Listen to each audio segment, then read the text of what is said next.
Edgewater history. The history of Edgewater, Colorado is closely tied to the development of Sloan's Lake. The lake was created in 1861 when Thomas Sloan, hoping to farm the area, dug a well that overflowed and flooded 200 acres. The city's name Edgewater was derived from its proximity to the water's edge. The formation of the lake initially attracted a few fishermen and ice cutters to the area. However, it wasn't until the 1887 establishment of Fort Logan that development began to increase, thanks to the creation of Sheridan Boulevard as a major access route. The increase in traffic moving past the lake brought new residents and spurred the idea for a Manhattan Beach resort on the northwest shore of Sloan's Lake. Though the resort was abandoned in 1914, when it opened in 1889 it was the largest amusement park west of the Mississippi, attracting many visitors. The following year the West End Street Railroad opened, running along 29th Avenue to Sheridan Boulevard and connecting Denver to Manhattan Beach and the growing Edgewater community. By the turn of the century,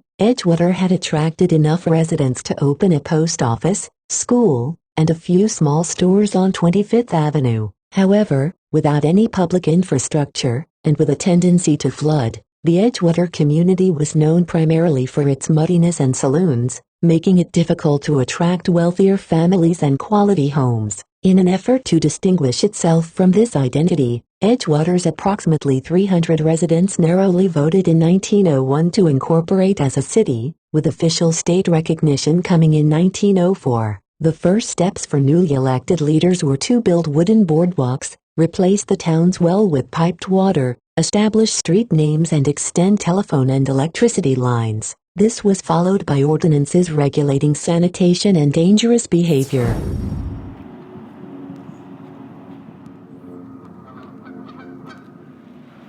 So they're really developing this area around Sloan's Lake. A lot of new apartment complexes are going to go in, shopping.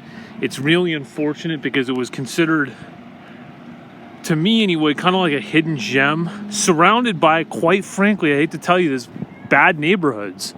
A really nice neighborhood, small neighborhood with a nice lake, surrounded by bad neighborhoods. But boy, are they gentrifying it. Look at that. Boy, have they been gentrifying it over the last few years.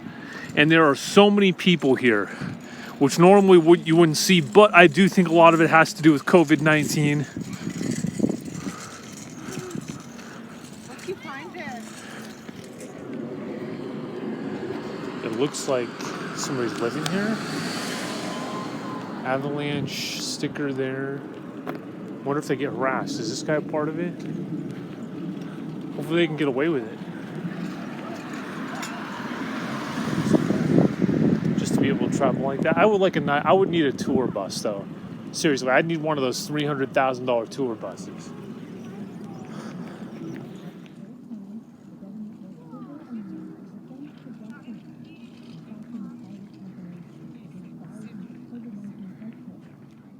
So the homes in this area used to be very much like that one dead ahead, very humble, understated. Now they're like this one, absolutely amazing. As beautiful as that home is, I don't think, unless you live there, it's not necessarily a good thing, right? But look at it. We can always dream. Look at those balconies. Look at how old this home is. Looks very old. Maybe about as old as when Sloan had his leak. Not quite, but yeah, there's definitely, in this one, that looks like it's from the 40s, maybe around the same time. 40s, 30s, late 30s.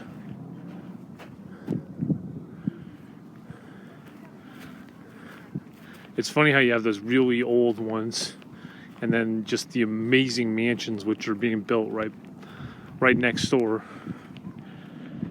So that's probably Evans in the distance, right? Mount Evans, I'm assuming. Is it sticking up higher than the rest of them? There's several peaks on the front range, they call it, which is the side that faces east, which where the major cities in Colorado are, for the most part. Denver, Colorado Springs, Pueblo, Fort Collins, and Boulder is kind of too, although it's a little bit more west. And the only really big, it's not even that big, 60,000, 70,000, maybe 50, Grand Junction on the western slope.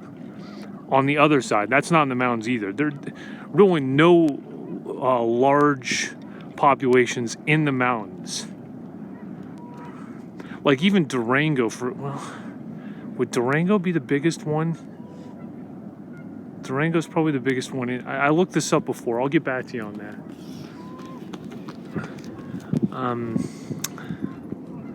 Steamboat Springs is pretty sizable, and that's definitely in the mountains.